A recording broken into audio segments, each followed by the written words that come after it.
Jeremy, but I'm sure you've got more important things to be doing. If you feel they're that much more important sort of halfway through, then just go. Maybe we'll keep warm and yes. Find out something. I just wanted to start by saying that how this happened and how it was that I met you, which is I met you on the set of Law and Order. And I knocked on your dressing room and I wanted to meet you because you worked with Uta Hagen in the movie Reversal of Fortune, and she spoke so highly of you and loved working with you. And she was my mentor and teacher, and you know I did the Uta Hagen DVD, and I sent it to you. You did? And I'm now going to quiz you about it. Did you look at it? I haven't watched it yet. I thought so. And but I will. You told me to go to bed for the day and watch it, and I haven't. I just haven't. But I will. All right.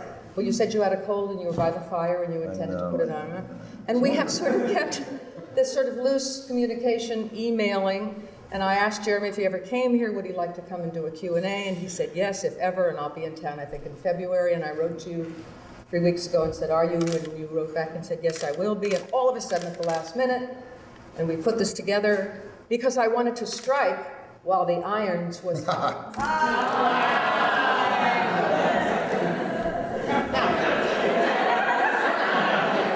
The other thing that we have in common, Jeremy, yes. is that we were both played the lovers of Meryl Streep. Did we? What did you do? I was in a movie called Manhattan. Of course you were. I had long hair. And Have to watch it again. And you were in The French Lieutenant's Woman. With Meryl Streep. Yeah. And I'm going to dive right in here and talk about, now I didn't have a love scene with her, unfortunately, but there's still time. You did, and how hard is that to play a love scene with someone you don't know very well? Well, that was the first time, I think it was the first love scene I'd ever played. Oh, wow. And Meryl was wonderful because we would make up, we had adjoining dressing rooms, but we just sort of used to keep the doors open and just use it all as one. So we'd make up in one half, both of us, she'd be over there, I'd be over here. And I would have to get in rather early because I had a lot of facial hair that had to be laid on. So I was there a little bit before her, but when she appeared in sort of 6 o'clock in the morning, I think I'd been there at 5, she was my lover. She appeared as my lover that morning. And she was my lover all day. And in the middle of that, we happened to shoot a love scene. And that evening, I went to dinner with her and Don and her kids at their place in Kensington that they were renting. And she was once again Meryl. So she made it incredibly easy for me. It just seemed sort of totally natural. And we made sure we emptied the studio so we were sort of comfortable. And I've tried to do that with people ever since on the other ones, on the love scenes I've had to do. Not just the love scenes, but the sort of intimate scenes, like in a film called Dead Ringers, I played a gynecologist. So a lot of poor girls had to come in for a day's shooting for me to examine them.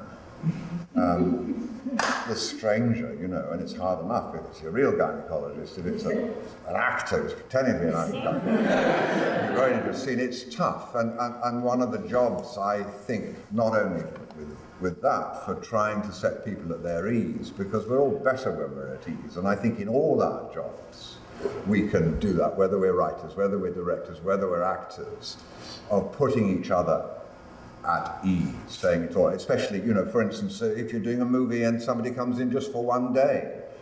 I've been into a movie and done one day, and it's awful, it's the worst. You're just not part of it, you feel, you know, and you haven't. For me, as an actor doing a long role, the first day is always the nightmare. So when people come in just to do one day, I spend my whole time trying to just make them easy, make it fun, let them get rid of all the worries about, oh, it's Jeremy Irons, or oh, it's Martin Scorsese directing me and whatever. Just say, come on, we're just going to have fun. Let's piss around.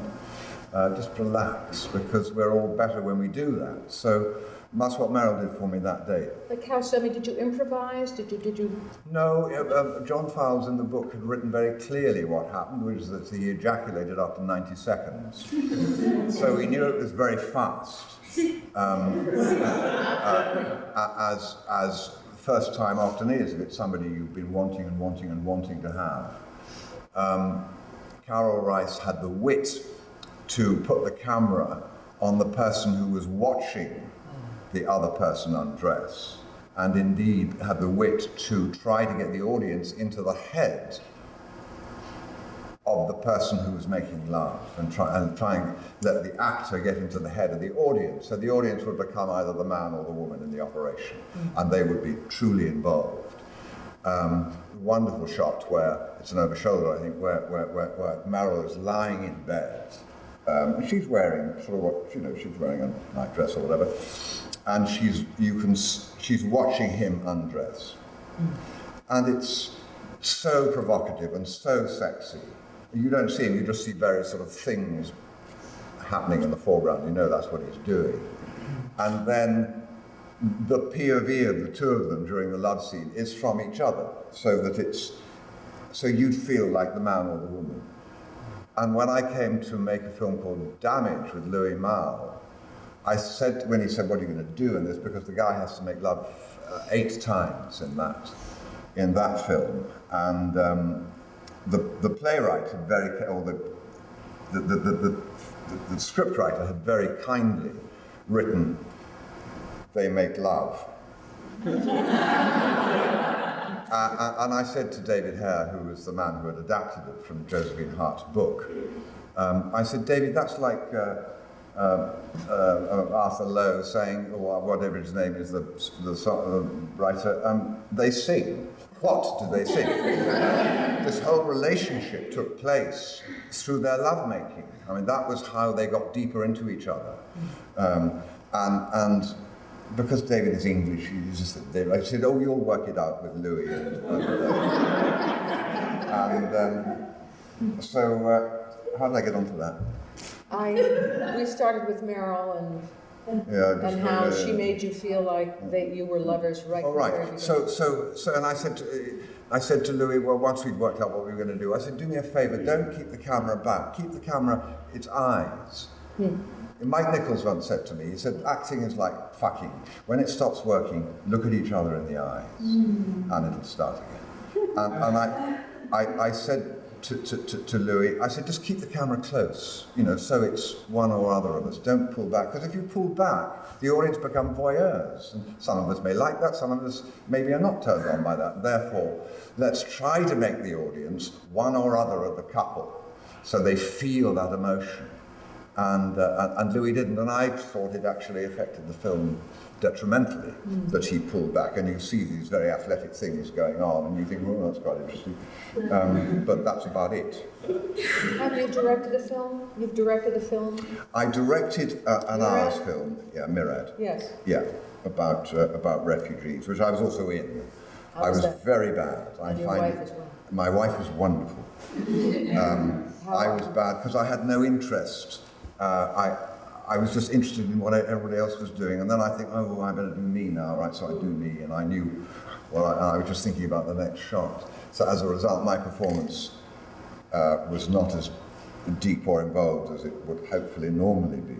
I saw Ethan Hawke last night do a play which he directed, and I thought, strangely enough, he suffered in the same way. Yeah. It's very hard to do both.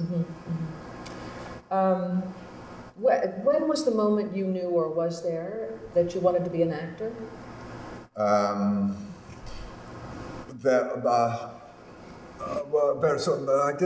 always thought it was quite fun, because I hated school and I wasn't very academic, and I knew they did plays. I thought they looked like a load of fun. And I'd always hoped, I'd sort of walked around trying to look interesting, hoping that someone would say, we want you to come and play another play. But nobody did. And in my final year, I was asked to play Mr. Puff in Sheridan's The Critic. It's a great role. I said, I would have loved to have done this before. I wanted to do it since I came here. And they said, well, you should have put your name on the list. And I said, which list? And there was apparently a list that went up every term. the beginning of the term in the cloisters, where you just put your name on if you wanted to. I didn't know anything about it. So dumb I was. But I did this play and enjoyed it and failed all my A-levels as a result. Probably would have failed them anyway. Left school. I must have known something was up because I put on my leaving report, you said you're going to the army or you're going to politics or you're going to economics or whatever. And I said I was going to the histrionic arts. I wasn't quite sure what the histrionic arts meant, but I thought it looked good in print. I then left and became a social worker in South London in a pretty poor community and loved it. It really took the rose lens out of my spectacles. But my peers always said to me, don't get involved. You can help these people in whatever ways you do, but don't get involved. And involved was what I wanted. And so after about 4 months, I thought, I don't think I can just give. I've got to get something back. And I had been busking at that time. That's how I would earn my extra pence, or all my pence actually, with the guitar, sort of cinema cues and whatever. And I quite liked what I was seeing of the alternative society. This was in the late 60s, early 70s. And I thought I don't want to be like those people I was educated with, who were educated for the professions, really, business, military. And in those days, we thought careers started when you left school and you then retired at 65. I mean, that's what I saw ahead of me. I thought, I don't want that. I don't want to be spending any time with these people, really. I spent 5 years with them, that's quite enough. And I want to travel, I want to be a gypsy, I want to play outside the rules. So I looked at the fun fair, what we call it the fun fair, we call it the carnival. Circus? Circus I looked at, but the thing with rides and all of that. Yes. What do you call it? Carnival. Carnival, yeah. I looked at that and I went back round the back to see how the guys lived and found they lived in these little sort of stall things where they slept one above the other. I thought, oh God, I don't think I can deal with that. I'm a bit too middle class for that. So I answered an advertisement on the back of the Stage newspaper, which is a weekly stage newspaper in London, for what was described as an acting ASM, an acting assistant stage manager, for a theatre in Canterbury called the Marlow. And I went down there, got the job, and painted scenery, made props, walked on, changed the scenery, changed the sets. It was rep theatre, monthly rep. And I loved the people I was working with. I loved the smells. I loved the fact that we didn't get into work till 10 and we didn't leave till about 11:30. We were working our own life outside the people who are doing the 9 to 5s. I loved that. And during that I thought, well, this is a good way of life, this. I better learn how to do it. So I auditioned for drama school.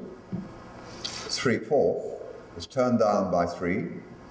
Because I had people, they've always say to you, why do you want to be an actor? Because they're trying to sort out the wheat from the chaff, And I said, well, I thought it'd be quite a nice life. That was not the answer they wanted. So they said, well, look, go away, think about it for a year and reapply. But Nat Brenner, who ran the Bristol Old Vic Theatre School, recognised something in my eyes, I think, and it was the start of a long friendship. And he said, if I can get you to stand up straight, you probably wear a costume quite well and you'll look quite tasty on the side of the stage. So let's see what we can do. And I stayed with them for 2 years, 2-year course, learned a bit, although my contemporaries, now looking back, always think that I was going to leave and become an antique dealer because I funded part of myself by buying antiques at auction, doing them up in my off hours and reselling them. Something I've continued to enjoy doing up furniture. But they were surprised that the theatre took me and 4 others down into the company at the end of that 2 years, and I outlasted the other 4 actually. I stayed there for 3 years, sort of doing my apprenticeship. Decided that I wanted more than rep act. There was a rep system then in England. I mean, there were about 20 theatres over the country who did either fortnightly rep or monthly rep, or there's about 2 who still did weekly rep, so that actors could constantly move around and work if they were any good most of the time. But I was meeting those actors at the Theatre Royal Bristol, and I thought, I'm not sure it's much of a life in that you can't hold down a family very easily. You probably can't afford a mortgage. And being a middle-class boy, I wanted those things. I wanted a family life. So I thought I have to go to London and try my fortune there and try and get a movie or try and get a West End show. And I went to London and I took a bed sit and I signed on with an agency who employed people to do house cleaning and gardening.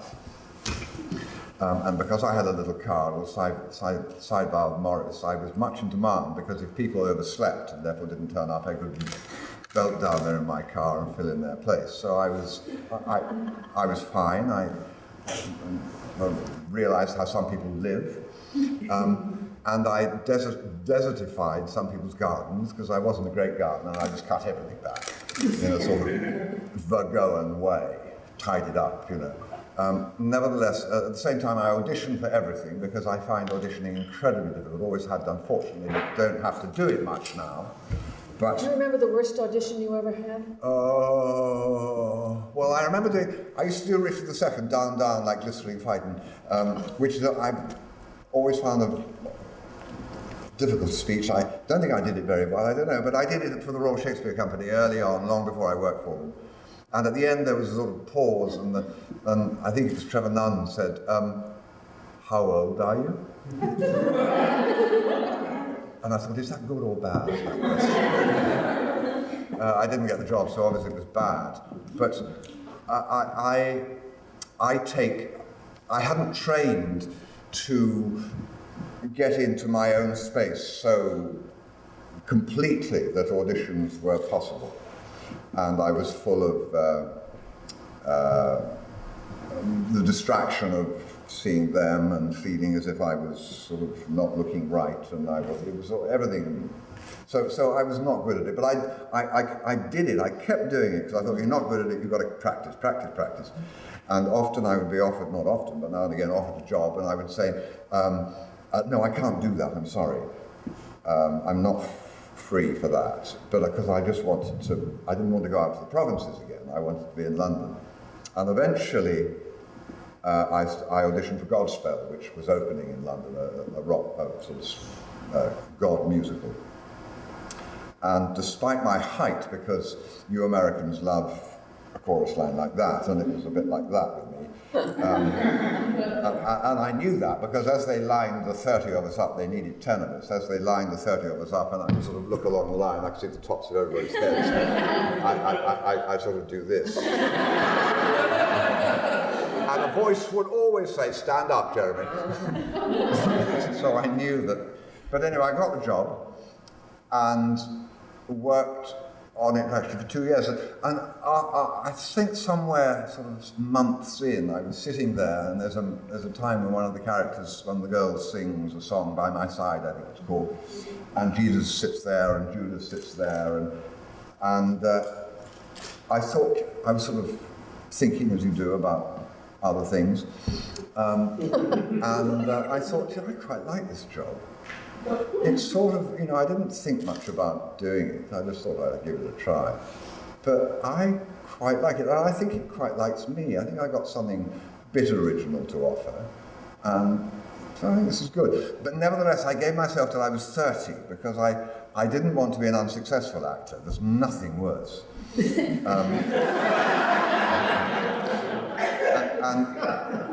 So I thought, if I'm 30 and unsuccessful, then I'll do something else. Fortunately, when I was 30, I was filming Brideshead, and I was over the title in the West End. I was doing a bit of television. I'd made one film, not very good, but so I thought, I think there's a career here for me. I'll keep going. What do you think? What do you think has helped you play such a range along the sexual spectrum? Is that your question? No, actually, somebody gave that to me. You got it. I thought your teeth were going to fall out. Exactly. Well, for instance, I mean, Lolita and Brideshead Revisited and Damage and M. Butterfly, and you seem to be able to get right into the heads and bodies and souls of people who are sexually very alive in very... I don't know. I think it's coincidence. I mean, people sometimes say, why do you do so many films that are based on books? I think, well, I don't know. I mean, stories come from somewhere. I don't know, is the answer. I think perhaps I have a quality of a passion somewhere in there. French Lieutenant's Woman, I remember Meryl saying to me, she said, this is Victorian, you know, what we've got to do, we're like pressure cookers, because it's not like now, where you can let it all out. You can't let anything out, and so you've got to get those boilers burning and then screw the top down and then play. And having practiced that, maybe that's useful for other sexual stories, but I don't know. I mean, I fell into the Damage. I just thought was a fantastic story and had to be told. And a terrifying story. Lolita I didn't want to do because I knew I'd get into trouble. What do you mean? Well, I just knew that I'd be got at because it was such a difficult subject. And indeed I was got at, and the studio didn't dare put the movie out theatrically. They sort of got cold feet about it. Even though it had already been done as a movie? Yeah, even though, because the times had changed. The times had changed. Yeah. And there were a couple, both one in Belgium, one, the Anne Ben, I can't remember what her name was, but some girl who was found dead in the basement of her parents' house, a sort of child star in America. That had just happened. Anne Bennett, John? That's right. So everyone was very edgy about the subject. And I said to the studio, just release it as a tragedy. It's a classic tragedy. You know, person behaves in a way that the world says you can't behave and gets fucked at the end. I said, that's what happens in tragedy. And it shows us why we have the mores, the morals, the rules that we have in society. But they said, no, because you made him likable. I said, but people who behave badly sometimes aren't likable. You know, it's not a world where you can say, oh, look, there's a bad person, look.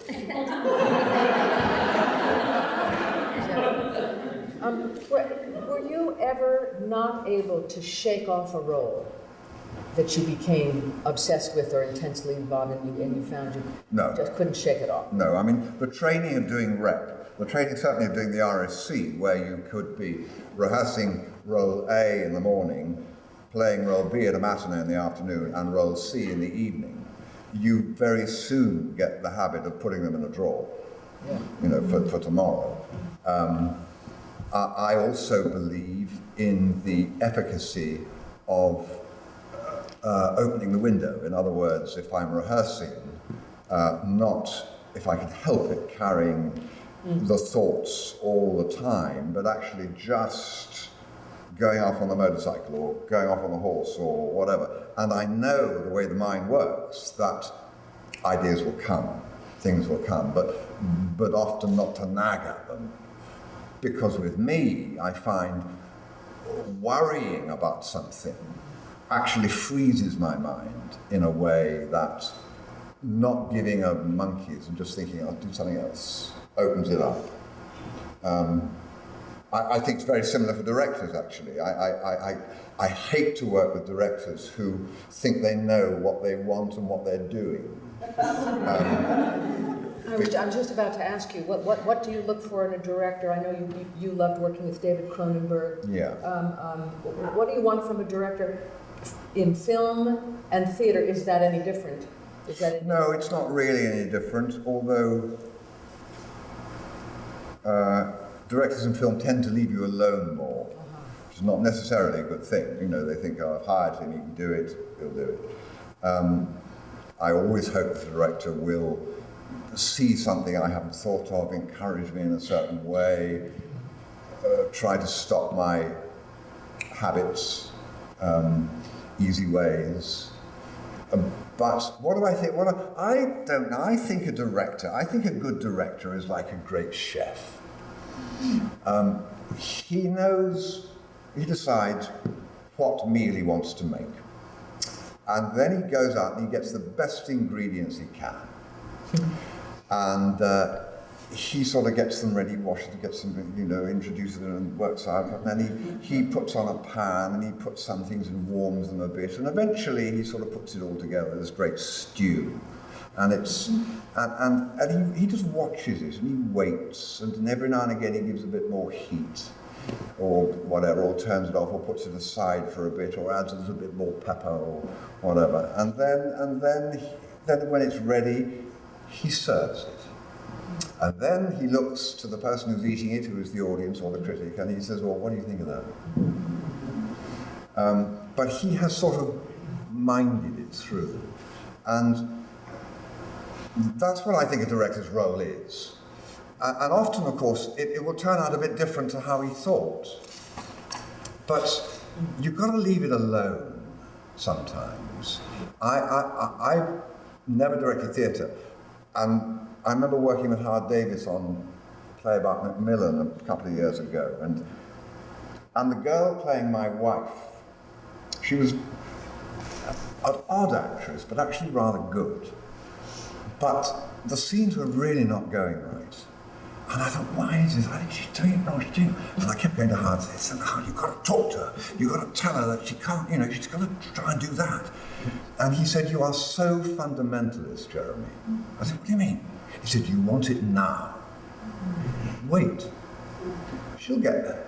And indeed, she did. I mean, sadly, it wasn't until 5 weeks into the run, but she got there. She was fantastic. But it did take time. Has any actor, probably in your early career, told you what to do, or secretly, Jeremy, why don't you try this? Yeah, sometimes that happens. And what do you do? Fantastic. I mean, sadly, people don't do it enough. We're too, I think we're much too protective about ourselves when we work, especially now. I believe in New York, this city, last play I did here, our stage equity guy said to me, it is a crime against the union, against your fellow worker, to give a note to another actor. I said, is that true? He said, yeah, you can actually be hauled up before the council. You're not allowed to give a note to another actor. Now, I don't know when an idea or a suggestion is a note and when it's an idea or a suggestion. But it seems to me that if it was a group of you trying to tell a story, you should be... When I did Godspell, there were 10 of us in the cast. And in the intervals, we would meet in the green room to make tea and whatever. And we were constantly telling each other, that bit is gone, it's just gone, you've lost it, you've lost that moment. So we've got to rework it. Change the lines, do anything, but it doesn't work. And the guy might say, well, yeah, you're right, it is. We talk, we communicate, we trust each other. And it gets harder when you get more famous because people think he's saying this to me because he thinks he can, because he's a star. It's not that at all. I feel like a beginner whenever I start work. And I feel that the group of actors are completely equal. We all have the same problem. We're all trying to tell this story as best we can. And trust is, like love, an extremely important ingredient. And when I learned that, I thought, I don't think Broadway's ever for me again. Because I can't work with people who I can't say, this isn't working. Now, is it me, is it you, whatever. Why don't you try that? Why don't, you've got to have a trust. And with a union breathing down your neck saying, you may not give notes. Yeah, well, you're talking about, true collaboration. Yeah, I mean, so yes, maybe sometimes you have to sort of think, well, maybe I'll tell that through the director. But how do you feel about the playwright being in the room with you? I love it. Uh-huh. If the man can explain what he was trying to do, or she, that's brilliant. I mean, it's just the best. Apparently, Arthur Miller used to read his plays out loud. Did he? At the beginning of rehearsal to his actors. He'd read all the parts. Really? Oh, well, I suppose that, I don't know how that would have been, but I mean, when I did The Real Thing, which Mike Nichols directed, Tom Stoppard was there, and the whole rehearsal period was like a party. I mean, it was fantastic. And Mike would say, Tom, what do you mean by this? What's this supposed to be? You know, and it's great to be able to ask that. When I worked with Harold Pinter on stuff he did not, but that he'd worked on, he'd written, he would actually often say, I don't know, Jeremy, you have to ask the playwright.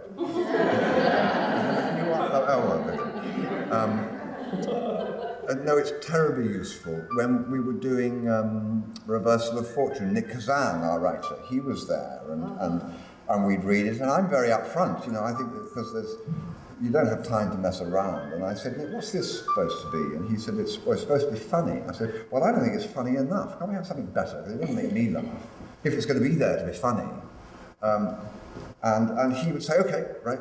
And then about 4 weeks into the film, I got a phone call from him. He was in California. And he said, I got a line for you. And he gave me this great, I can't remember what it was now, but it was a great line. I said, thanks very much, that'll go. I think we have to be robust. We have to be, as actors, we have to be robust, as writers, as directors, we have to believe the best of each other and expect the most of each other. Oh, that's good. When you're making a movie, do you have a sense, Jeremy, when you're making a movie that, yes, this is going to be a good movie, yes, yes, yes, or uh-oh? And since you don't have final cut, since it isn't yours, unlike the theater, do you get a sense of how it's going to be? Never. Definitely? We were making Reversal of Fortune, Glenn Close and I remember us standing behind a pillar, we were waiting for something to be lit, and she said, you know, I think it's only because you and I are in this that it's going to keep off the television. And we got an Oscar for it. So you never know. No. You never know. And I used to be, I used to try and look for perfection and try and make everything as good as possible, as right as possible. And I was going to ask you about that. Sorry for interrupting. When you do take after take after take, how is that for you? Do you like to do more takes, or do you like to do one or two and that's it? I like to do one or two and that's it. And when you have an emotional scene, let's say, where you really got to get it up. Yeah, I mean, it depends on the director. Directors run sets in different ways. Some directors spend the first 4 takes getting the lighting right. Yeah. Billy August, the European directors, Billy August particularly, and Istvan Sabo, everything has to be absolutely ready when the actors come on. And you hope to get the first take. And they get beyond wild if the sound man says, I got a problem, or the cameraman said, I lost focus. They said, why? You've had your time. You've had your half hour, your hour and a half to get ready, to practice. You said you were ready, the actors come in, and now you mess them up. And I don't want my actors to have to do it more than once or twice or 3 times, because they will lose something if they're prepared. Now, of course, if you have a director who you know will want to go on to take 6, take 7, take 8, you sort of come on lazy. You think, well, we're not going to do it the first take, so we can just warm up through this. But with Billy, with this fan, you're in that dressing room and you're thinking, when they call me, I want to get out there and do it. So it's, you know, you adjust your timing to the way the director seems to work. It's a little bit like the theater then, you know, when beginner's on stage, lights up, you go on. Yeah. But when you're making a movie, you're sitting there in your trailer a lot of the time. How do you prepare? Do you play cards? Do you chat? Do you keep thinking about the character and the scene you're about to do? It depends on the movie. It depends on the difficulty of the scene coming up. I mean, a lot of movie scenes are really easy. You just have to be sort of loose and real. I played Henry IV on 2 films for Richard Eyre, which will go out on PBS in September, I think. And that was sort of terrifying, because that's Shakespeare. That is not easy to learn. It's not easy to get in, to become, you know, just to wind it round so that you just, it's so, it just comes with your thought. Because you've got the rhythms, you've got all those things he makes you do, which are wonderful when you do them. But in the theatre, you have maybe 4 weeks to sort of practice that, you know. When you're making a movie, We did a day's rehearsal, I think about 3 weeks before we started shooting, just to roughly rough out the positions, with Richard telling us the sort of size of the sets, and he was one of them. He just let me go. I said, well, if the throne's there, right, you're going to, okay, fine. I just sort of improvised my way into a scene, and most of it we kept for the final shoot. I then went away and learnt and learnt and learnt. And with fortunately, I have my PA, and I have a very long-suffering wife who's very good at hearing lines. And every day I would just attack. And I was so proud of myself, because I think the major scene was on a Monday morning, and I think we were sort of 7:30 in Gloucester Cathedral, and the crew were there, and Louis said, well, just show us what we're going to do. And I did the scene, and at the end of it, I looked at the camera, and he went, fucking Ada, that was good. and so, but that had paid off. And normally, for film, I don't learn like that. I try to keep a sort of freshness. And film dialogue is much sparser than Shakespeare, normally. So you can do that. I'm not sure it's a good idea. I think it depends on the work. Howard said, you always said, learn it and know it so well that you can then start playing around with it. And I think that's often a very good rule. You said something about the eyes when you're in front of the camera. You said something in some interview about how important the eyes are. Well, I've always thought, it's an old cliche, isn't it, that the eyes are the window to the soul. And I think, I know that when I'm sitting there being normal, my wife will say, what the hell's the matter? And I think I'm not doing anything, but something is showing.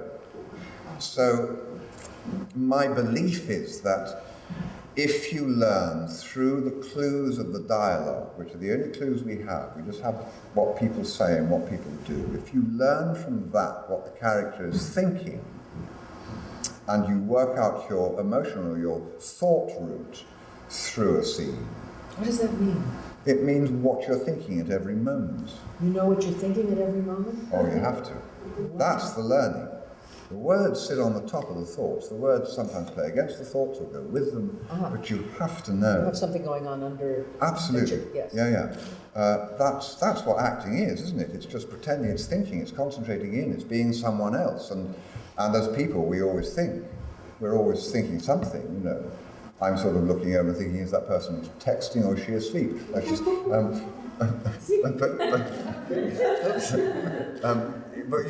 we're always, it's often against what we're saying, but we have to know, and that is the learning route. That is what rehearsal is for me. And the dialogue gives you a clue as to what you're thinking. I do crosswords, and so I'm sort of used to looking for clues in words. But a script will, if it's well written, and a badly written script, of course, it won't. You'll think along, and then suddenly there's and you're there. And you think, how does the writer, so it's useful to have a writer there. You can say, what is that huge gap or change, or where's that come from? And I don't write, but I would imagine what a writer should probably do is to work through a play, once he's written it, from every character's point of view, and trace the emotional and the thought line all the way through for every different character, so that actors don't find this sudden sort of chasm. And writers write in such different ways. I did a play recently in New York, terrible play actually. It was called, what was it called? I tried to expunge it from my mind. It was with Joan Allen. Oh, yes. It was called, it's gone anyway, nobody saw it. Recently? Yeah, about 2 years ago. What was it called? You did something else with Joan Allen. And nobody saw it. Yeah, that was how it was.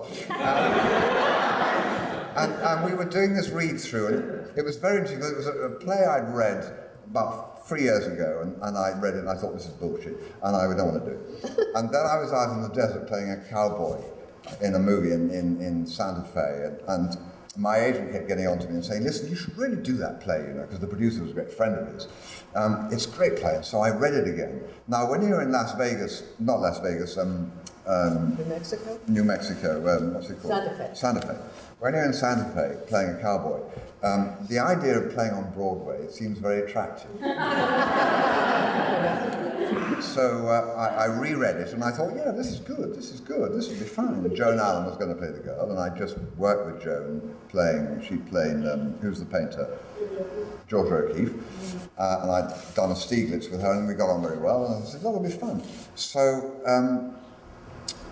we had this big read-through. There were more producers than I remember I've ever seen in the same room, about 25 producers, which is what they do now on Broadway, apparently. And we read it. Jack O'Brien was directing. And I thought, oh God, at the end of this, I thought, oh dear, we've got work to do on this. And the writer, we had coffee, and the writer was there, and he said, boy, that was great, wasn't it? And I said, yeah.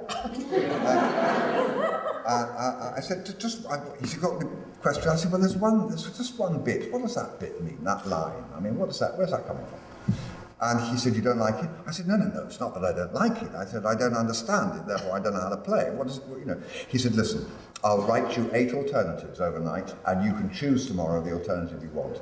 And at that point, I knew how deep we were in the ship. And it never got better. However, moving on. What do you wish, and we're going to end it soon, and then I'm going to throw it open to the students who have questions, hopefully. What do you wish that you had known? What do you wish that you had known, that you knew? Oh, come on, Karen.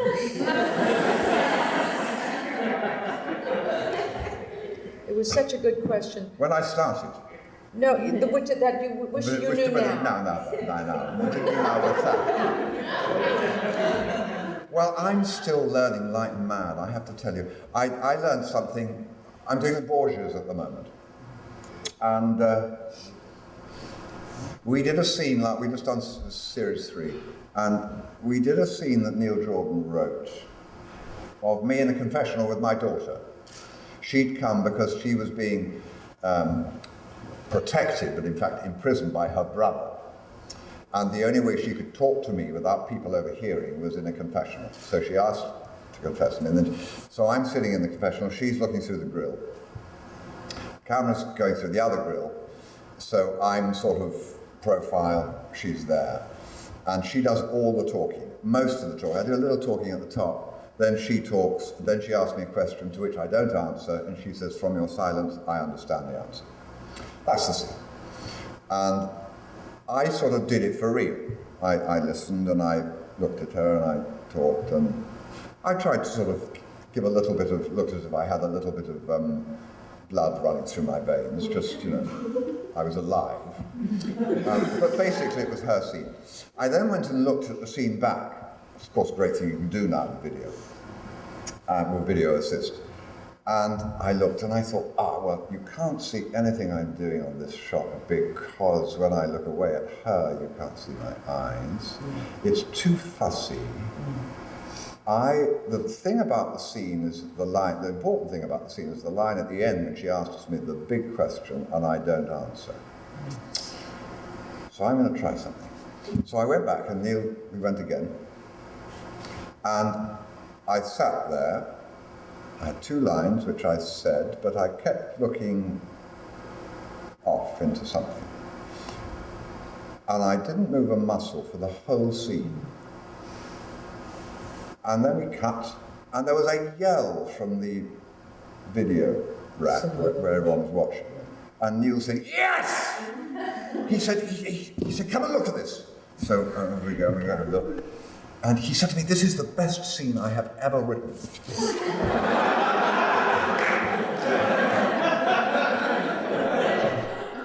And I watched it, and it was extraordinary, because there is something about immobility, which is not immobility.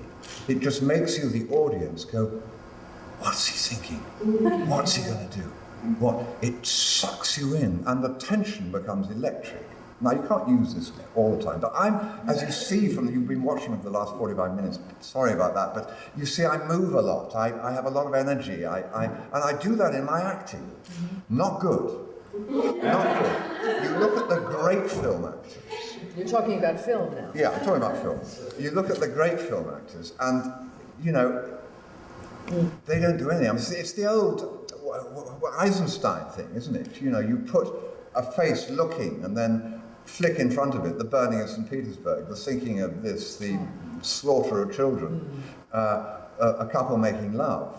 And as you cut back to the face is feeling different things. In fact, the actor saw none of that. He was just looking.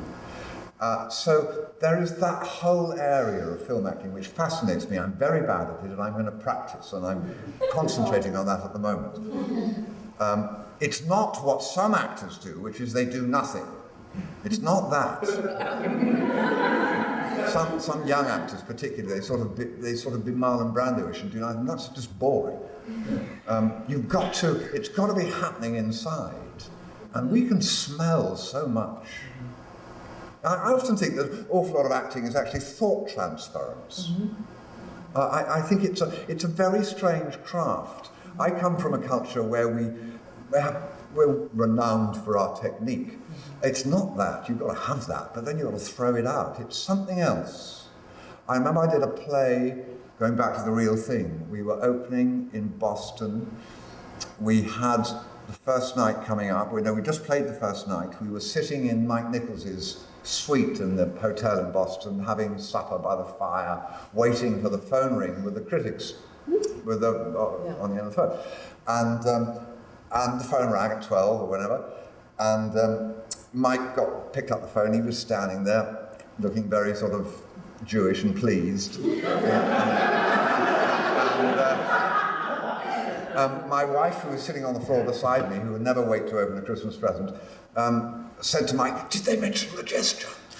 And Mike went, and I said, "What gesture?" She said, "The gesture you made when Annie said she was going to leave you." I said, "Did I make a gesture?" "Yes." I said, "Oh, did I? What did I do?" And apparently what I'd done, I'm not absolutely sure this is, but I think I stood like that. And it was something I'd never done in my life. And don't remember doing at the time. Well, the critics picked up on it, and apparently it meant an awful lot to them. And about 4 days later, I tried it the next night. So embarrassing. Didn't work. And about 4 days later, I had a letter from someone who'd been in on the first night. And she said, "I nearly died at the moment when Annie said she was going to leave you, because the gesture you made, my husband stood exactly like that when I told him I was going to leave him." Now, where does that come from? You ask, I don't know. So there is more twixt heaven and earth than is dreamt of in our philosophy, and we must be aware of that and open ourselves to the possibility of that. And to be open to that, we have to be on top of the text, we have to have a good technique, we have to be open to each other and open to the world, both in our work and in our lives. Well, and that's just a perfect way to bring this part to a close. And now,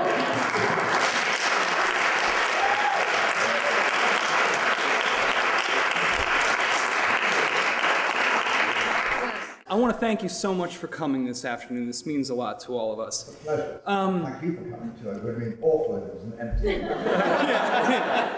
So going back to the real thing really quick, I was assigned Rough Crossing by Tom Stoppard last week.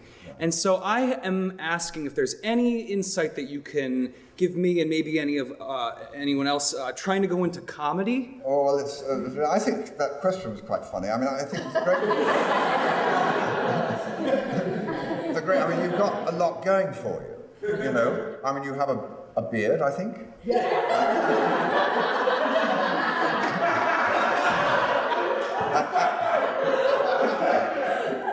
And you're asking something with great interest and great passion. How can I be funny? Well, that's really how to do it. You have to, you must, I think, completely forget the possibility that you are and play absolutely for real. And you know, comedy isn't about people pulling faces or and you can always smell when someone thinks they're being funny. And what is hysterical is somebody who has no idea. And that's often comedy of situation. And if the situation is funny, then if you play it for real, it will be great. I don't really know how to play comedy, except you just have to play the situation with all of your heart. And the more you do, if I was Woody Allen, I could give you an example, but I'm not. But the answer is it's no different from anything else. I mean, there is comedy within tragedy, there's tragedy within comedy. Don't feel that it's any different. The only difference between Godspell and comedy is in Godspell you have to be able to dance and sing. But you don't have to do that for comedy. Timing, of course, is important. I think you said that was the secret of life, timing. Well, I think it probably is, yeah. Timing and the search for balance. But that's more life, not acting. But yes, timing is, and that's very difficult to teach timing. Yeah. Timing is just something which you feel. Some people have it, some people don't. My wife doesn't. Well, she thinks she doesn't. Anybody have any other? Oh, sorry. Go on. Yes, Shelley.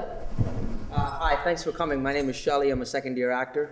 You mentioned working with the Royal Shakespeare Company, and ever since I saw playing Shakespeare, John Barton has impacted me in the way I approach Shakespeare. John Martin. John Barton. Oh, John Barton. Right. Yeah. And I know your wife was on the series as well. Well, she was. She was, and I wanted to ask you your experience with working with the Royal Shakespeare Company and the effect or help or work that you did with Barton. He directed me in a play by Afra Ben called The Rover, with my wife, who played with me in Stratford, but then when we moved to London, she refused to play with me because she said I was impossible. Now, by the way, his wife is Sinead Cusack. Yeah. Cyril Cusack's daughter. It's very difficult, playing with those you love. I remember one afternoon, she was rehearsing her long speech on a very hot day, and I was lying at her feet. She was basically playing a courtesan, and I was playing a pirate who was trying to get her for nothing. I think it was a hot day, and apparently I yawned.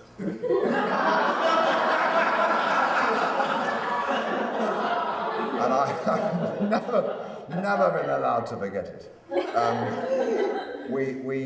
Imogen Stubbs, who was till recently married to Trevor Nunn, she was playing my love interest. And we had a comedy scene together, and then my wife came on. Well, she wasn't my wife, she was the courtesan who I was also trying to bed, came on at the end of that, and Imogen and I would go off, and she would then have to do this long soliloquy to the audience where she had to weep. And Imogen and I, but I suppose mainly me, our task was to get her into a state of hysterics by the time we left, so that she would have the most enormous journey to get from hysterics to tears. I mean, that was fine. My wife is quite easy to corpse. Do you understand that phrase, corpse? No, I don't. Corpse is to make somebody come out of their character, make them laugh, basically. And it's something that can happen for no reason. It comes out of tension and whatever. But I then went on to work with Stephanie Beacham in that same role, and once again I would be up to the same tricks, trying to do it. It was a way of sort of getting through. And nothing. She was completely like that. Never a good sign, because if you can't tickle someone, then there's something not working in them.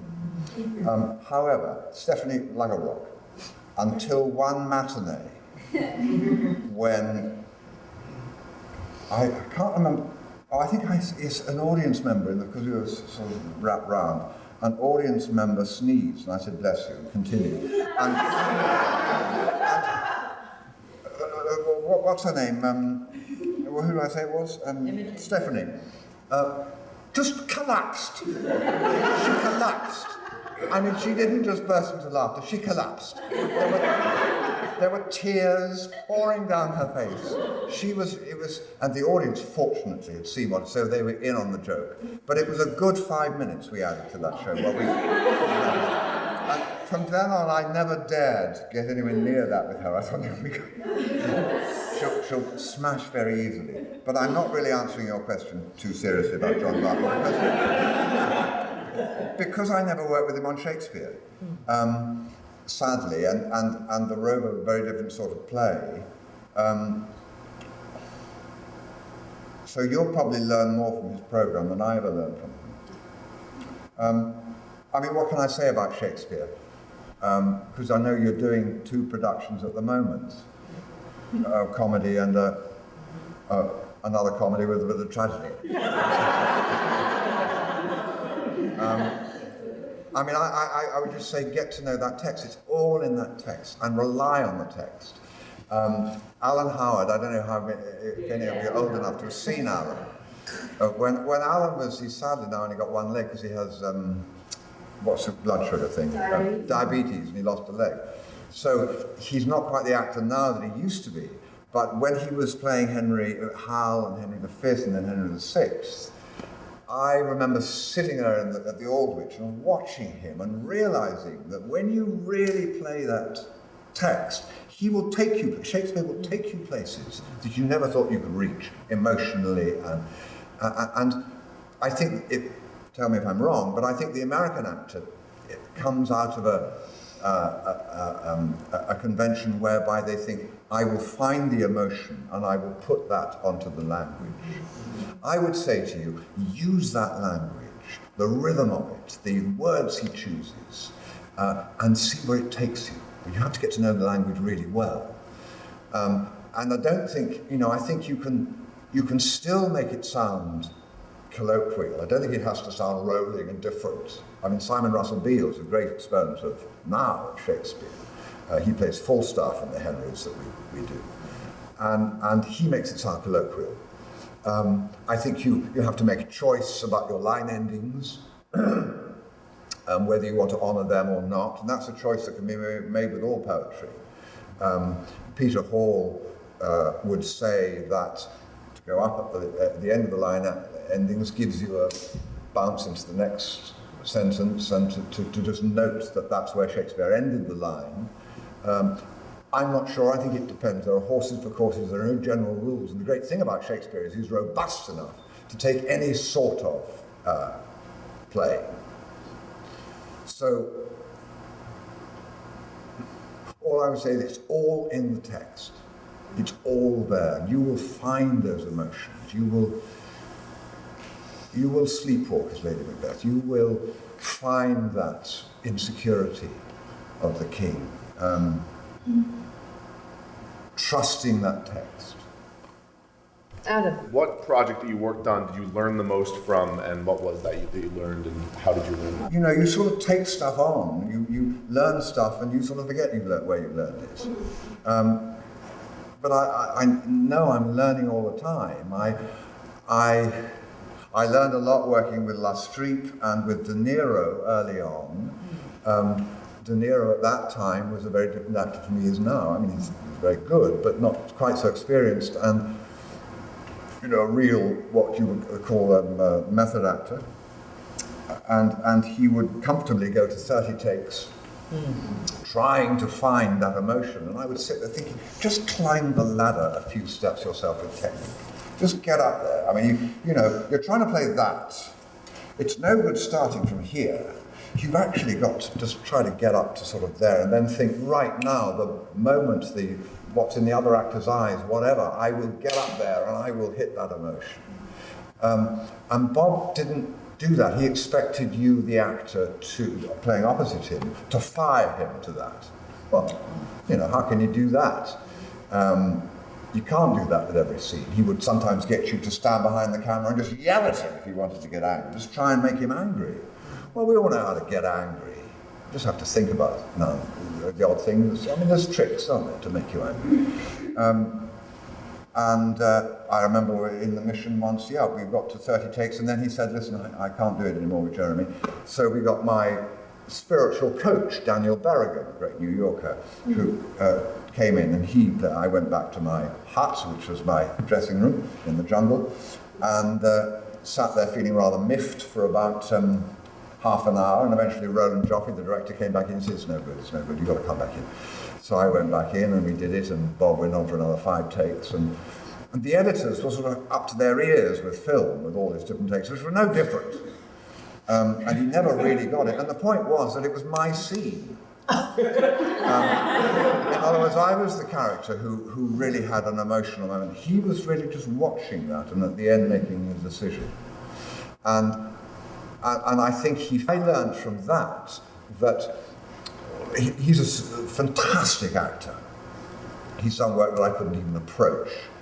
But I know that the technique that I learned in England in the theatre is useful to get me a bit of the way, but then I have to find and I've tried to find a sort of mid-Atlantic technique that uses what we can do, but then actually go for, the great film performances are usually American, and to suss that out. So I learned that from those two.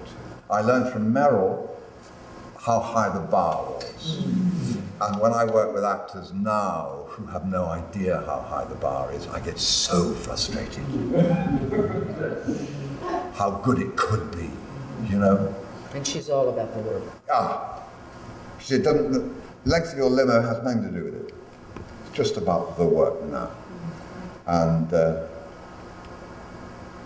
I wonder if she'll direct something someday, because she really knows. yeah, she does. Knows that, yeah.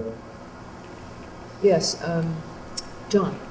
How do you spot your own habits coming out, and what do you do when you notice you're slipping into routine? If I'm not sure, I watch playback all the time. When I'm comfortable, I don't. Or if I think the director's getting something out of me that I'm not really aware of, I don't. It depends how much I trust the director, really. I think he's watching. I just remind myself, I just look and I think, oh, you're fidgeting the whole fucking time. You're watching it. Yeah, just think it. I remember I did a play in London called Embers, directed by Michael Blakemore. And it's a two-hander, Patrick Malahide and me, and the second half was really almost a monologue. And I hadn't got on very well with Michael Blakemore, because in rehearsal he didn't say much except it'll be all right when you know it. Now, when you have reams of stuff to learn and you're terrified that you're too old ever to remember all that, the one thing you don't want a director to say is, it'll be all right when you know it. You want him to sort of sensibly carve it up so you don't realize how much anyway, but we were okay. We were friends, but it wasn't great work. And he came around to my dressing room one Saturday night he'd been in, and I said, how was it? He said, it was all right. I think you're doing too much. I said, what do you mean I'm doing too much? He said, well, I just think you're doing too much. I said, well, what do you want me to do? Just sit there and read it? I said, anyone could do that. He said, well, yeah, okay. I mean, I was tired, it'd been a long week, And we went off and went home, and I was pissed off the whole weekend. And I came back on the Monday night. I thought, right, just sit there and read. Okay, that's what I'll do. They come on a Monday night, they can get what they deserve. And I sat there and I just did it. And I got off at the end and I thought, that was terrible. And Christopher Hampton was in, the guy who did the adaptation. He came to my dressing room and he said, I think that's the best you've ever done. I said, what? He said, yeah, I think that's the best you've ever done. That was a real lesson. A real lesson. To discover and then to throw out. I mean, Mike Nichols always used to say to us, don't get too gothic on a run, because you keep polishing the edges and sort of making little things here, and you get very pleased with this little moment, and and you start sort of courting the laughs and thinking, and it just gets over, and it loses something. And even with the best actors, I remember seeing John Gielgud do, I can't remember what the play was, it was a Pinter play, first night of preview, and he was magical. And then I saw it in the West End about 4 months later again, and it was fine, but something had gone. And I think in long runs, I always try to find ways to keep it fresh. And Mike used to say, bring your day to your work. You know, use whatever's happened to you today in your work. Build on that. And I think that was a way of trying to keep it fresh. And I love now going to see actors in preview when they don't. I'm going to see Helen Mirren in about 10 days' time in London at her first preview of a very difficult role, playing the Queen again. but jumping around, because it's interviews with all the prime ministers over her reign, but out of secret, so she's sort of changing ages the whole time. And it'll be fascinating to see, but I can't wait to see the first preview. Because actors are wonderful when they don't know if they're any good. As soon as they know, it gets Rosie? I actually happened to be in London in 2006 and saw you do Embers. What was your process like in approaching the script at the very beginning, when you had reams and reams of monologues to do? I find knowing about where I am physically very helpful. It sort of locks it for me a little bit, helps the learning. So that's important. With that, sadly, I was sitting in a chair most of the time, talking to someone who was behind me, who wasn't saying anything. I mean, it was all not very clever. It's not a very clever play, I don't think, and it wasn't directed very cleverly, and it was, not perfect. However,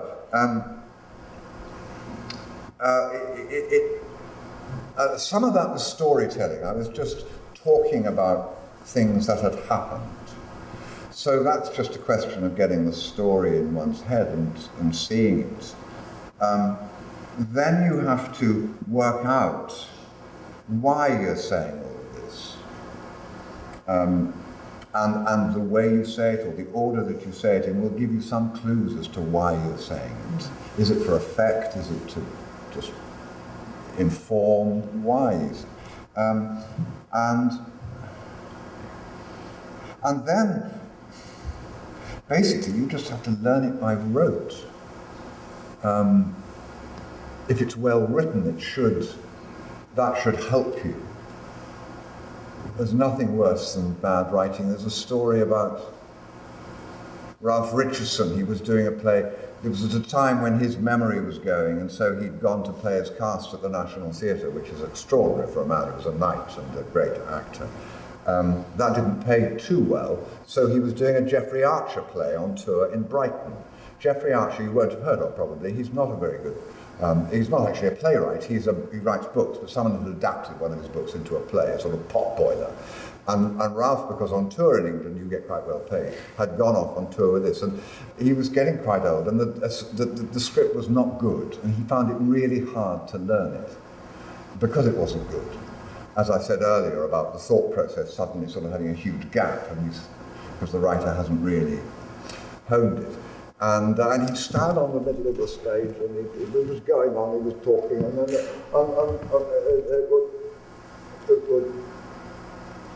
and he'd walk across to the prompt corner, and he'd say, come back. And he'd continue on with the scene, he'd talk on more, and then a little bit later, once again,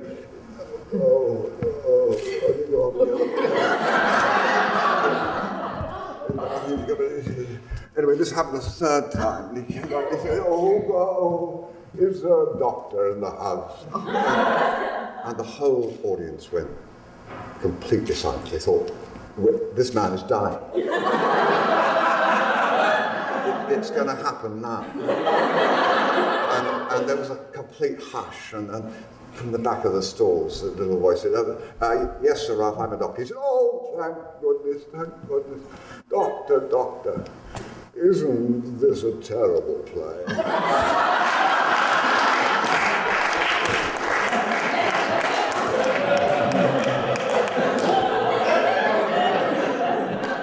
Oh, God, that's fabulous. All right, one last question. Jeff? I always wonder if, God forbid, Disney. the career had ended, if this was all taken away, what would you say you've taken away from your life? Or what lesson have you learned about yourself through your work? One of the huge pluses of playing lots of different people is that you get inside the head of lots of different people. I sometimes use an analogy of one's self as a piano. You have all those strings. And in life, most people have their jobs and whatever, and they've got a couple of chords, maybe 4 or 5 chords that they play. They've got one for the wife, they've got one for the, they've got sort of, that's the area they use. For an actor, we know we've got all of this and those funny chords, and we can experiment and use all those things we don't normally use in life. And so you get to know yourself better. You get to know what it feels like to be other people better. And I think it's probably what it's given me is I'm much more generous now about other people. Not about everything. I mean, people who speak loudly on aeroplanes, for instance. People on mobile phones who think we're interested. But nevertheless, just generally, I sort of feel I know what it feels like to be, and I sort of know that most of us are just trying to do our best.